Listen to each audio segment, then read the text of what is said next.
Jeeva today பார்வையாளர்களுக்கு வணக்கம். இன்றைய நேர்காணலில் மூத்த பத்திரிகையாளர், அரசியல் திறனாய்வாளர் டாக்டர் ஆர்.கே. ராதாகிருஷ்ணன் அவர்கள். சார் வணக்கம். வணக்கம் ஜீவா. பீகாரில் ஒரு முதலமைச்சரே மாநிலங்களவை எம்பிக்கு விரும்பி ஏற்றுக்கொள்ளக்கூடிய நிலையை பார்க்குறோம். இதுவரையும் உங்களுடைய ஊடகத்துறை அனுபவத்தில் ஒரு முதலமைச்சர் போஸ்டிலிருந்து நான் டெல்லி மாநிலங்களவைக்கு போகிறேன்னு ஆசைப்பட்ட முதலமைச்சர்களை பார்த்துருக்கீங்களா? என்ன பின்னணின்னு நினைக்கிறீங்க? ஏன்னா நிதிஷ் நாயுடு இந்த ரெண்டு பேர் பிடியில் தான் மோடி இருக்க போகிறான்னு நம்ம எல்லாம் தொடக்கத்தில் நினச்சோம். ஏன்னா கிடுக்குப்பிடி ரெண்டு பேர் இருக்காங்க, ஒரு நாயுடு ஒரு நிதிஷ்னு. ஆனால் அவங்க ரெண்டு பேருமே மாறி மாறி மோடிக்கிட்ட சரண்டர் ஆகக்கூடிய ஜனநாயக படுகொலையை தான் நம்ம பார்த்துக்கிட்டு இருக்கிறோம். இப்போ என்னன்னா நிதிஷ் கீழே இறங்கி நான் மாநிலங்களவைக்கு போகிறேங்கிற அளவுக்கு போயிருக்கிறாரு. என்ன நடக்குது, என்ன நடந்துச்சு, அப்படி என்ன சிஎம் போஸ்ட்டை விட அவருக்கு மாநிலங்களவை எம்பி மேலே அப்படி ஒரு ஆசை வந்துச்சு? அதை எப்படி புரிஞ்சுக்கிறது நம்ம? இல்ல, நம்ம ஒரே ஒரு விதத்துல தான் புரிஞ்சுக்க முடியும். ஏனென்றால் நம்மளுடைய நிதிஷ்னுடைய ஒரு பேட்டர்ன் இருக்கு. நாம பல பொது மேடைகள்ல அவரை பார்த்து வந்தோம். அதுல இருந்து எனக்கு தெரிகிற விஷயம், நிதிஷ் குக்குன் தான். வயசாயிடுச்சு, டெமென்ஷியா செட் ஆயிடுச்சு. இப்போ அதை ஒரு நாளில் சில மணித்துறைகள் மட்டும்தான் அவருக்கு நினைவு ஒழுங்கா இருக்கிறது. அந்த நினைவு ஒழுங்கா இருக்கிற டைம்ல தாராளமாக அவருடைய நேர்முக உதவியாளர் ஒருத்தர் இருக்காரு, தமிழ்நாடு கேடர் ஆபீசர், தமிழ்நாட்டுல இருந்து போனவர் தான் நினைக்கிறேன், பீகார் கேடர் ஆபீசர், பட் தமிழர் தான் நினைக்கிறேன். இதா பாண்டியன் மாதிரி இன்னொருத்தர்னு வச்சுங்களேன். ஸோ அந்த மாதிரி ஒரு நபர் அவரு. அப்ப இவர்கள்லாம் சொல்ற அந்த ஒரு டைம் ஆஃப் அந்த அந்த அவருக்கு தெளிவு வருகின்ற அந்த டைம்ல மட்டும்தான் கொஞ்சம் பேச முடியும் என்ற நிலை இருக்கிறது. பாக்கியெல்லாம் அதிகாரிகள் நடத்துகின்ற ஒரு நாடாகத்தான் இப்போது பீகார் இருக்கிறது. அதனால கொஞ்சம் அங்கங்க இம்ப்ரூவ்மெண்ட் இருக்கிறதாக நான் காண்கிறேன். இது ஒண்ணு. அடுத்ததாக கொள்கையோ கோட்பாடோ நிதிஷுக்கோ நாயுடுக்கோ இல்ல இந்த தாக்கரேஸ்கோ இல்ல இந்த பவார்ஸ்கோ யாருக்குமே கிடையாது. இதுதான் தலையாய பிரச்சனையே இதுதானுங்க. நீங்க அந்த பக்கம் இருக்கிறது சரத்பவார் உட்பட சொல்றீங்களா? எமர்ஜென்சி எதிர்த்த சரத்பவார் உட்பட எல்லாருமே சரத்பவாருக்கு வயசாயிடுச்சு. ஆனால் நீங்க அதே தரத்துல நீங்க சுப்ரியா சூழலை பார்க்க முடியுமா? மகள் வாரிசு எடுத்துக்கொள்ளலாம். பட் இருந்தாலும் அவங்க பாராமதியில ஜெயிச்சு வர்றாங்க. ஃபர்ஸ்ட் டைம் கனிமொழி கூட தான் ராஜ்யசபால போறாங்க. அதன் பிறகு பாராமதியில் கனிமொழி ராஜ்யசபால இருந்த டைம்லயே பாராமதியில இருந்து ஜெயிச்சு வர்றாங்க. சோ அப்படி இருந்தாலும் கூட வாரிசு அவர்களுக்கு அந்த ஒரு கொள்கை பிடிப்பு கிடையாது. அஜித் பவாருக்கு கொள்கை கடவுள் இருந்தே கிடையாது, போயிட்டார், அது வேற விஷயம். அவருடைய வைஃப் சுனேத்ராவுக்கு அந்த அளவுக்கு கூட கிடையாது. ஏதோ வைஃபா இருந்தாங்க, அது ஒரே ஒரு குவாலிபிகேஷன் தான் இன்னைக்கு டெப்டி சிஎம்மா இருக்காங்க. அப்ப யாருக்குமே கொள்கை கிடையாதுங்க. நிதிஷ் வயசாயிடுச்சு, முடிஞ்சு போச்சு. நிதிஷ்னுடைய மகன் அதை சார்ந்து இருக்கின்ற ஜெயபிரகாஷ் ஸ்டூடெண்ட் இல்ல, ஜெயபிரகாஷ் நாராயண் ஸ்டூடெண்ட் தானே நிதிஷ், லல்லுலாம். ஆமா, ஒரு காலத்துல கொள்கை இருந்தது. அந்த வீரியம் இல்ல, முடிஞ்சு போச்சு. பவாருக்கும் ஒரு காலத்துல இருந்தது இல்லையா? யாரு மறக்க முடியும்? ஆனா இது பாருங்க, அடுத்த வர ஜெனரேஷனுக்கு நிதிஷனுடைய பிள்ளைக்கோ 20 வருஷம் அதிகாரத்துல இருந்தாங்க. அது பண்ண மாட்டது. எப்படியோ முதல்வராக இருந்திருக்காரு இல்லையா அவரே நிதிஷ். அப்ப அதனால கொள்கை பிடிப்பே கிடையாது. இங்க நாயுடு எங்க நாயுடு என்.டி. ராமாராவ் கவுத்து வந்தாலும் அவருக்கு என்ன கொள்கை இருக்க முடியும்? எந்த கொள்கை? இந்த மாதிரி ஒரு நபருக்கு அவருடைய அரசியல் பயணம் தொடங்குறதே ஒரு சதி வேலையில் தொடங்குகின்ற ஒரு நபர். அவருடைய ரெண்டாவது திருமணம், அவரு என்.டி. ராமாராவுடைய ரெண்டாவது திருமணத்தை வச்சுதானே அவர் இது பண்றாரு. ஆமா, அது ஒண்ணு. அடுத்தது நாரா லோகேஷ் யாருங்க? நாரா லோகேஷ் என்பது நாயுடு அளவுக்கு கூட சாரிஸ்மா இல்லாத, நாயுடுக்கு சாரிஸ்மா கிடையாது. இவருக்கு அந்த அளவுக்கு கூட ஒரு மக்கள் ஈர்ப்பு தன்மையோ சக்தியோ ஒண்ணுமே கிடையாது. ஒரு நபர் எப்படி ஒரே ஒரு பாயிண்ட் ஆஃப் இது மட்டும் தானுங்க, மகனா கொண்டு உட்கார வச்சிருக்கணும், முதல்வரா உட்கார வைக்க வேண்டும் என்ற ஒரே ஒரு கொள்கை தான் நாயுடுவை பொறுத்தவரை இருக்கு, சந்திரபாபு நாயுடுவை பொறுத்தவரை இருக்கு. நாயுடு கம்யூனிட்டியை நான் இழிவுபடுத்துற மாதிரி நாயுடுன்னு சொன்னா சந்திரபாபுக்கு நம்ம தமிழ்நாட்டுல மட்டும்தான் சந்திரபாபு நாயுடு இந்த மாதிரிலாம் பேசுறோம். மற்றபடி எனக்கு இங்கிலீஷ் மீடியால கூட நாயுடு அப்படின்னு தான் கேபிட்டல் தலைப்பேக்கு நாயுடுன்னு தான் சொல்றாங்க. ஆமா, நாயுடு கம்யூனிட்டி அப்செக்ட் பண்ணுங்க. ஏன்னா நாயுடு கம்யூனிட்டி இப்படி கிடையாது. நீங்க சொல்றது இண்டிவிஜுவலான ஆளுங்கிறது எல்லாருக்கும் புரியும் அந்த லாங்குவேஜ். அப்புறம் அடுத்தது சந்திரபாபுக்கு இருக்கின்ற அடுத்த விஷயம் என்னன்னு பாத்தீங்கன்னா, பிஜேபி தானே ஒரு வருஷத்துக்கு கிட்ட உள்ள பிடிச்சு போட்டது. ஜெயில இருந்து ஒரு மனிதர் வைஎஸ்ஆர் ஜெகன் நேரா போய் அங்க சரண்டர் ஆகி மோதி காலில் விழுந்த உடனே வைஎஸ்ஆர் அவங்க எடுத்துட்டாங்க. அப்போ அந்த பேட்டர்ன் பாருங்களேன், எப்படி வந்து பிஜேடியை வந்து ஒண்ணு இல்லாம ஆக்குனாங்களோ, எப்படி வந்து ஜேடியு ஒண்ணு இல்லாம ஆக்குறாங்களோ, எப்படி ஜேடிஎஸ் ஒண்ணு இல்லாம ஆக்குனாங்களோ கர்நாடகத்துல, எப்படி எப்படி அதே பேட்டர்ன் தானுங்க எல்லா இடத்துலயும் பாக்குறோம். அப்போ இன்னைக்கு ஜெகன் கட்சி எங்க இருக்கு? ஜெகன் கட்சி வர முடியுமா? எந்திரிச்சு வர முடியுமா? நீ அந்த அளவுக்கு வந்து அதல பாதாளத்தில் இருக்கிறது. அதனாலதான் ஒரு பவன் கல்யாணம் கொண்டு வந்து நிறுத்தியிருக்காங்க. அடுத்து வந்து பவன் கல்யாணுக்கும் சந்திரபாபுவையும் வந்து அடிக்க விடுவாங்க. அதன் பிறகு வந்து அதுல யாரு ஜெயிக்கிறாங்களோ அவர்கள் வந்து ஆந்திரா முதல்வர் ஆவார்கள். யாரு முதல்வர் ஆனாலும் எந்த கட்சி அதிகாரத்தில் இருந்தாலும் பாஜக அதிகாரத்தில் இருக்கும். இதுதான் டெம்ப்ளேட் தான். அப்போ பாஜகவினுடைய இன்னொரு நீட்சியாக வருகின்ற ரீஜனல் பார்ட்டிஸ், அதான் பாஜகவினுடைய என்டையர் டெம்ப்ளேட்டா இருக்கு. அப்போ ஒரு மாநிலத்துல வந்து பாஜகவை பிடிக்கலையா, நம்மளுடைய நீட்சியா இருக்கின்ற இன்னொரு கட்சி அவனை போடுங்க அப்படின்னு ஒரு இதுல. இப்ப நார்த் ஈஸ்ட் பாருங்களேன், நார்த் ஈஸ்ட்ல இருக்கின்ற அனைத்து கட்சிகளும் என்ன செய்யும் பாத்தீங்கன்னா, யாரு மத்தியில் அதிகாரத்தில் இருக்கிறாங்களோ அங்க போய் சேர்ந்துருவாங்க. ஒரு காலத்துல வந்து அருணாச்சல் பிரதேசல இருந்த 42 எம்எல்ஏக்கள், காங்கிரஸ் எம்எல்ஏக்கள் நேரா போயிட்டு இன்னொரு கட்சியில சேர்ந்து இன்னொரு கட்சியாக ஆக்கின அவலம் எல்லாம் நாம இப்பதான் பார்த்திருக்கோம். இந்த 10 வருஷம் தான் பார்த்திருக்கோம். இதுக்கு முன்னாலே நடந்திருக்கு. ஏனென்றால் அந்த காங்கிரஸ் மத்தியில் இருந்ததுன்னா இவர்கள் அனைவரும் வந்து காங்கிரஸ்காரர்கள். பாஜக அதிகாரத்தில் இருக்கும்போது வடகிழக்கு மாநிலத்தில் அடுத்த அனைத்து நபர்களும் காங்கிரஸ் ஐ மீன் அந்த பாஜகவை சார்ந்த நபர்களாக மாறி விடுவார்கள். மெகாலயால எடுத்துக்கங்க, சாங்மா வந்து காங்கிரஸ்காரர், அதாவது PA சாங்மா காங்கிரஸ்காரர். கான்ராட் சாங்மா தான் இப்ப முதல்வராக இருக்காரு. I mean I think one of the Sangmas chief minister. Sangma வந்து இவரு இந்த சோனியா காந்தி பிரைமினிஸ்டர் எதிர்த்து கடைசியில துணை குடியரசுத் தலைவர்கள் நின்னாரு, அவர் தானே அந்த சக்மா இதை சொல்றீங்களா? ஆமாமா, அவர் தானே. அவரும் இல்ல 3 பேர் அதுல வந்து வெளியே போறாங்க. அன்வாரி தாரிக் 3 பேருன்னாங்க சோனியா காந்தி எதிர்த்து. ஆமா, அன்வாரி தாரிக் கூடாது என்று சொல்லி 3 பேர் வெளியே போறாங்க. இருந்தாலும் PA சாங்மா காங்கிரஸ்காரர் தான். அகதா சாங்மா என்பது அவருடைய மகள் வந்து யங்கஸ்ட் MP ஆறாங்க. 29 வயசுல வந்து MP ஆறாங்க. அதன் பிறகு வந்து 2 பிரதர்ஸ் வந்து போன கேபினெட் இருந்தாங்க. இந்த முறை வந்து ஒரு பிரதர் தோற்றாரு. கான்ராட் வந்து ஜெயிக்கிறாரு. கான்ராட் வந்து முதல்வராக இருக்காரு. அந்த கட்சி அப்படியே தான், அந்த கட்சியும் பாஜகவோட தான் இருக்கிறது. அப்ப இந்த எந்த கட்சிகளானாலும் எங்க கொள்கை, இதுல எங்க கொள்கை இருக்கு? எந்த கட்சிக்கு இதுல கொள்கை இருக்கு? இப்ப கொள்கை என்று பேசுகின்ற ஒரே ஒரு கட்சி இன்னைக்கு வந்து இந்தியால மிச்சம் இருக்கிற கட்சி திமுகவா மாறிவிட்டது. டிஃபால்ட்டுங்க பாருங்க, எவ்வளவு பெரிய அவலன்னு பாருங்க. எதுக்கு ஹிந்துத்துவாக்கு எதிராக இருக்கின்ற ஒரே ஒரு தத்துவமாக இன்னைக்கு வந்து திராவிட மாடல் மாறிடுச்சு இல்லையா? அது அப்கோர்ஸ் அதெல்லாம் நிறைய பொசிஷனிங் பொலிட்டிக்கல் ஸ்ட்ராட்டஜிஸ் பண்ணியிருக்காங்க, எல்லாம் சொல்லலாம். ஆனா இன்னைக்கும் வந்து கொள்கையை பிடித்து பேசுகின்ற எந்த கட்சி இருக்கு வேற? யாரு லாங்குவேஜுக்கு எதிராக அஜிடேஷன் பண்றது யாரு?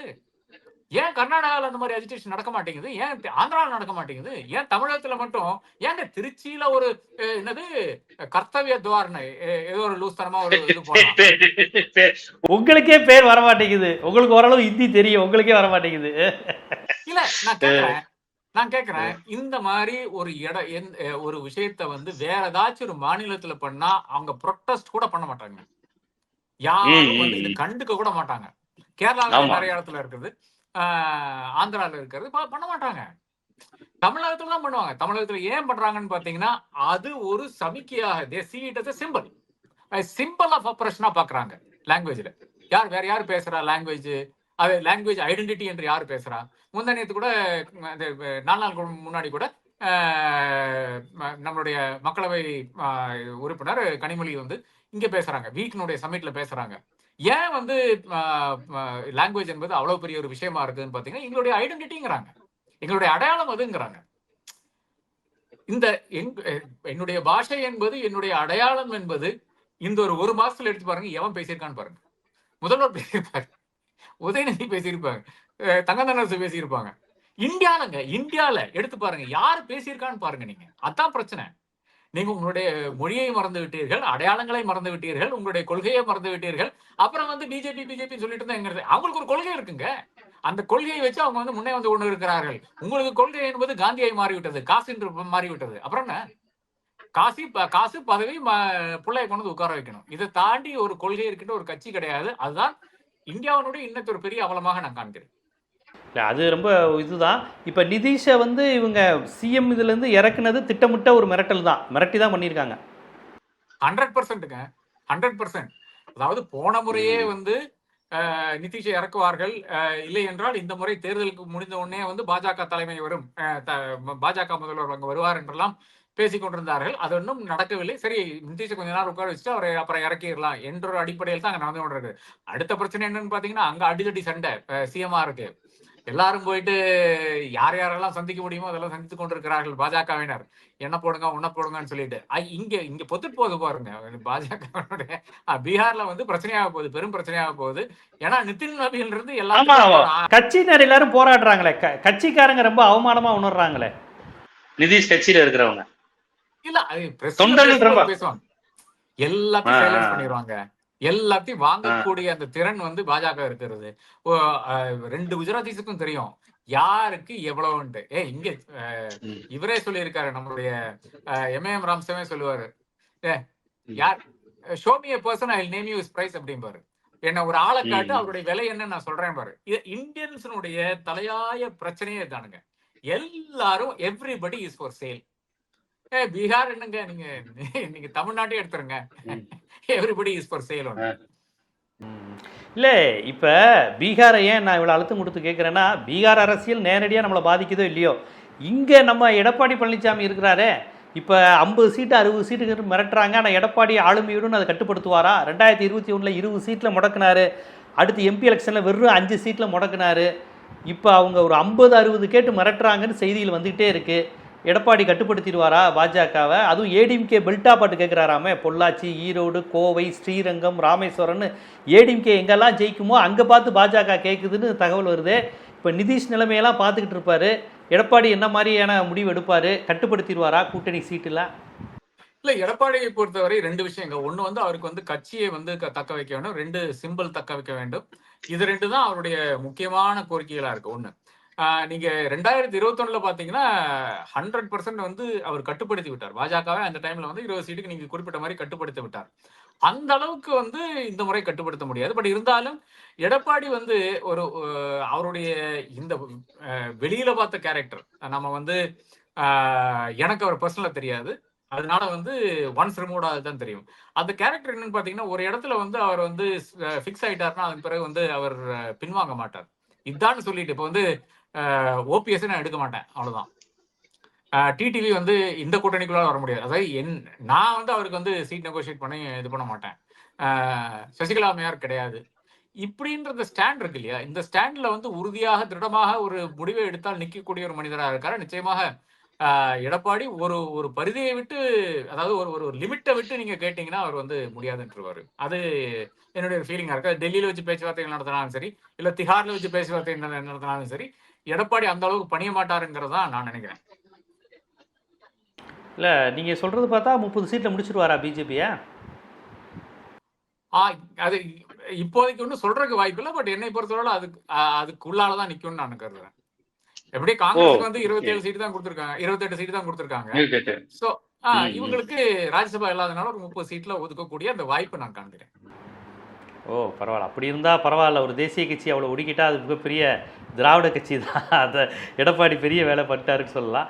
திமுக கூட்டணி ஹவுஸ்ஃபுல் போட்டு தேட்டரில் வந்து டிக்கெட்லாம் ஃபுல்லானதுக்கப்புறம் எக்ஸ்ட்ரா சீட்டு போட்டு உட்கார வைக்கிற அளவுக்கு கூட்டணி வந்துக்கிட்டு இருக்கு. டாக்டர் கிருஷ்ணசாமி வேறு வராருங்கிறாங்க. இப்போ இது வெற்றியை டபுள் மடங்கு ட்ரிபிள் மடங்கு உறுதிப்படுத்தும்னு ஒரு தகவல் சொல்கிறாங்க. இன்னும் சில பேர் சில விமர்சனங்கள் வைக்கிறாங்க.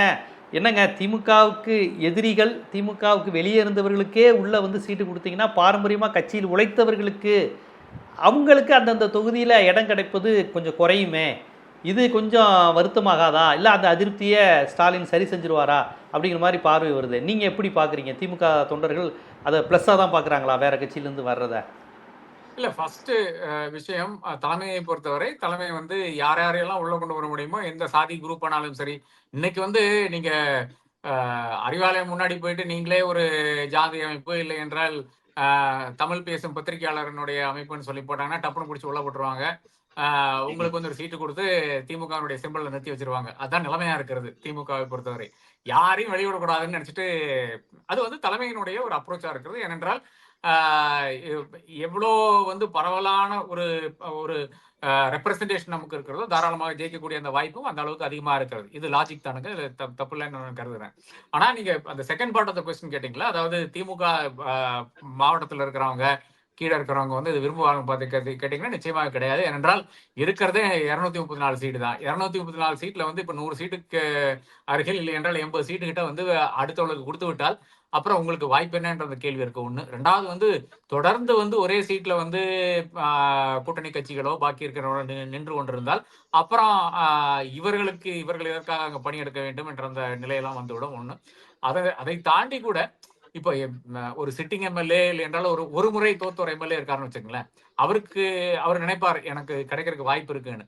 அந்த ஒரு இடத்துல வந்து மறுபடியும் எடுத்து இன்னொருத்தர் கொடுத்தாருன்னா, கூட்டணி கொடுத்தாருன்னா அது நிச்சயமாக ஒரு பிரச்சனைக்கு தான் அதுலதான் போய் நிக்கும்னு நான் கருதுறேன். அப்போ அது எல்லாம் அடுத்த கட்டமாக இவர்கள் சால்வ் பண்ண வேண்டிய விஷயம். ஏன்னா தேர்தல் அறிவிப்பே வரல. என்னை பொறுத்தவரை 15க்கு மேலதான் வரும் என்று நான் கருதுகிறேன். சோ அதுக்குள்ளால நீங்க அதெல்லாம் சரி செய்தா போதும். கூடாரம் எவ்வளவு பெரிதா இருக்கிறதோ அந்த அளவுக்கு நமக்கு ரீச் வரும், அந்த அளவுக்கு நம்ம மக்களிடையே சென்று அடைய முடியும் என்ற அந்த ஒரு நம்பிக்கையின் உணர்வின் அடிப்படையில் தான் அவர் செய்தார்னு நினைக்கிறேன் முதல்வர். ஆனால் அதுக்கு நிறைய டிராபேக்ஸ் இருக்கிறது. அது கட்சியை தான் அதிகமாக பாதிக்கும் என்ற டிராபேக் தான் முக்கியமான டிராபேக். ஆனால் ஒரு 210 தொகுதி இலக்குங்கிற அடிப்படையில் அவங்க செயல்படுறாங்க. அது ஓரளவுக்கு ரீச் ஆகிருங்கிற மாதிரி எல்லாரும் நம்புகிற மாதிரி தான் திமுக வட்டாரத்துலேருந்து தகவல் வருது. அவங்க நம்புறது இந்த அளவுக்கு நாங்கள் சேர்க்குறோன்னா 210 சீட்டு ஒரு ரெக்கார்டு அடிக்கணுங்கிற மாதிரி நாங்கள் செயல்படுறோங்கிற மாதிரி அவங்க சொல்கிறாங்க. இதுக்கான ரீசனா அவங்க அதெல்லாம் முடியாதுங்க. இதெல்லாம் முடியாது. ஒண்ணு வந்து ஆன்டி இன்கம்பன்சி இருக்கு. அப்புறம் 2வது வந்து இந்த பிள்ளை அரசியல் கொண்டு வர்றாங்க அந்த சார்ஜ் மேல இருக்கு. இந்த விஷயங்கள் எல்லாம் நிறைய நெகட்டிவிட்டியை போகும். அதுக்கப்புறம் விஜய் யாரை எங்க அடிக்கிறான்னு சொல்ல முடியாது. விஜய் இப்போ வந்து தனித்து நிப்பாருன்னு கூட சொல்ல முடியாது. அப்போ அந்த ஒரு ஃபேக்டர் இருக்கும்போது யாரை எங்க அடிப்பான்னு சொல்ல முடியாத ஒரு நிலை இருக்கும்போது நீங்க இப்ப 210க்கு மேல 234 கூட சொல்லலாம். அது எதுவும் தவறில்லை. பட் என்னை பொறுத்தவரை வந்து பல இடங்கள்ல வந்து இந்த மார்ஜின்ஸ் வந்து பாதிக்கப்படும் என்று நான் கருதுகிறேன். அந்த மார்ஜின்ஸ் இப்ப வந்து ஒரு இடத்துல வந்து 3000 ஓட்டுக்கோ 5000 ஓட்டோ ஜெயிச்சிருந்தார் என்றால் அது வந்து அதுல பெரும்பாலான வந்து இளைஞர்கள் ஓட்டியோ பெண்கள் ஓட்டோ இருந்ததுன்னா பெண்கள் ஓட்டும் இளைஞர் ஓட்டம் வந்து இன்னைக்கு விஜய் எடுத்துட்டு போனாருன்னா அந்த இடத்துல வந்து அந்த கேண்டிடேட் தோல்வி அடைவார். அப்ப இது ஜாதியை தாண்டி மதத்தை தாண்டி இருக்கின்ற விஷயமாக நான் காண்கிறேன். அது பிரச்சனை தான். 210 சாத்தியக்கூறே கிடையாது என்பதுதான். அது நான் திருத்தமாக சொல்றேன். 210 சாத்தியக்கூறு கிடையாது. ஆனா நான் வேற ப்ரெடிக்ஷன் ஒன்றும் பண்ணல. இந்த தேர்தலுக்கு வந்து என்னால் ப்ரெடிக்ஷன் ஏன் பண்ண முடியலன்னு பாத்தீங்கன்னா நமக்கு வந்து விஜயனுடைய ஸ்ட்ரென்த் தெரியாது. என்னை பொறுத்தவரை 10 to 12% நான் நினைக்கிறேன். ஆனா எனக்கு அது சொல்லவே முடியாது. இன்னைக்கும் நான் சொல்ல முடியாது என்றால் இது ஒரு யூகம் தான். அதாவது ஒரு இன்டெலிஜென்ட் கெஸ் பேஸ்ட் ஆன் நம்மளுடைய ஃபீல்ட் இன்டராக்ஷன் வைத்து செய்கின்ற ஒரு விஷயமா இருக்கு. இப்போ அவங்க அந்த பிற கட்சிகளிடம் இருந்து சேர்க்கும் போது அவங்க ஒரு லாஜிக் சொல்கிறாங்க. அது உங்களுக்கு தெரிஞ்சிருக்கும். தேனி மாவட்டம் திமுக கொஞ்சம் வீக்காக இருக்கிற பகுதி. இப்போ அங்கே தங்க தமிழ்ச்செல்வனையும் ஓபிஎஸ்ஸையும் சேர்த்துருக்கோங்கிறாங்க. மேற்கு மண்டலம் கோயம்புத்தூர் பொள்ளாச்சி திமுக வீக்காக இருக்கிற பகுதி. அங்கே நாங்கள் செந்தில் பாலாஜியை சேர்த்துருக்கோம். விருதுநகர் கோவில்பட்டி சாத்தூர் ஏடிஎம்கே பெல்ட்டு, அங்கே நாங்கள் சாத்தூர் ராமச்சந்திரனை உள்ளே இழுத்து போட்டிருக்கோம். ஸோ நாங்கள் எந்த இடத்துலலாம் வீக்காக இருக்கோமோ அங்கே தான் ஏடிஎம்கே கேண்டிடேட்டை எடுத்து போட்டு நாங்கள் திமுக வளப்படுத்தியிருக்கோம். ஸோ இது வந்து ப்ளஸ் மைனஸ் எல்லாம் சேர்த்து பார்த்தா ஒரு கரெக்டாக தான் வருது, யாருக்கும் பாதிப்பு இல்லைங்கிற ஒரு கணக்கை வந்து திமுகவினர் சொல்கிறாங்களே.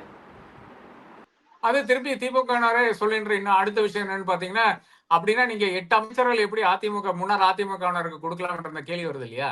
அப்ப என்ன திமுகல வந்து சரி போடுங்க, யாரும் வேண்டாங்கிறா, அவங்கள ஒரு பொலிட்டிக்கல் ரெலவன்ஸ் நீங்க வாங்கி கொடுங்க, யாரும் வேண்டாம்னு சொல்ல அவங்களை எம்எல்ஏ ஆக்குங்க, வேணா இன்னும் சொல்ல போனா மாவட்ட செயலாளர் கூட ஆக்குங்க. 65 மாவட்ட செயலாளர் இருக்கிறாங்க இல்லையா? அப்போ இவர் மாவட்ட செயலாளர் இன்னைக்கு வந்து அதையும் தாண்டி வருகின்ற மாவட்ட செயலாளர் வரக்கூடிய வாய்ப்பு இருக்கிறது. தாராளமாக அப்படி பண்ணுங்க.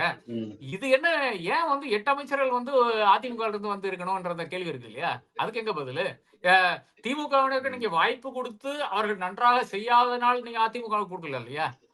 அதிமுக வந்து வந்த நபர்கள் கொடுக்கல இல்லையா? நீங்க வரும்போதே வந்து ஒரு செந்தில் பாலாஜிக்கானாலும் சரி, சேகர் பாபுக்கானாலும் சரி, தமிழ்நாட்டு வேலுக்கானாலும் சரி, KKSR சரி, எல்லாத்துக்கும் வாரி வழங்கி வந்தோன்னா தானே கொடுத்துட்டு இருந்தீங்க. ஏதோ திமுக போட்டு அவன் வந்து சரியில்லைன்னு சொன்னது பிறகு அந்த மாவட்டத்துல இருந்து இன்னொருத்தர போடல இல்லையா? அது திமுகவினர் ஒத்துக்கொள்ள மாட்டார்கள். கண்டிப்பா ஒரு தேர்தல் பகுப்பாய்வாளராக, மூத்த பத்திரிகையாளராக இந்த பொலிட்டிக்கலை எப்படி அப்சர்வ் பண்ணணும், எலெக்ஷன்ஸை எப்படி பார்க்கணும், வட்டாரம் மாவட்டம் மற்ற மாநிலங்களில் இருக்கக்கூடிய அரசியல், இப்போ பீகாருக்கு நிதிஷ்னா தமிழ்நாட்டுக்கு எடப்பாடியை அதே அளவுகளில் பார்க்க முடியுமா போன்ற பல்வேறு செய்திகளை எப்படி புரிந்து கொள்ளணும் அப்படிங்கிறத ரொம்ப விரிவாகவே மக்களுக்கு எடுத்து வச்சிங்க. மிக்க நன்றி.